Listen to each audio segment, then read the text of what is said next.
Charan! Hello, good afternoon everyone. O, ayan, ipinapakilala ko sa inyo ang ating niluto. Ngayong tanghali, ang niluto ko ay Bicol Express. Ayan, ang sarap niya. Pinaghalong anghang, may konting tamis at may alat. O, diba? Balance na balance. O, diba? O, kita nyo, lumalango yung mga sili. O, diba? Pakuluin pa natin ang pakuluin hanggang ito ay, tawag dito, medyo mawala na siya ng sabaw. Ayan, lapit muna natin, ha? Lalapit. Uy, lalayo, o, diba? Napaka-attractive niya, o, diba? Ang ganda niya tingnan, o, diba? Ganyan-ganyan natin ko. Ako, tumalsik. Ito, meron po yung pula. Pulang siling mahaba, o, diba? Oh, wow, lapit ulit. Lapit. O, lapit mo pa na mas malapit. Oh, nagbe-blurred.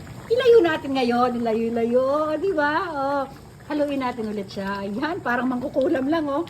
O sige, halu-haluin. O, diba? Hindi pa yun ang pinaka-final hanggat wala na yung kanyang sabaw, ha? O, lapit na lang ulit bago tayo magbabay. Ay! Ala, yan. Ang sarap kanin. Kuha na ng kanin. Okay, bye! Okay, bye!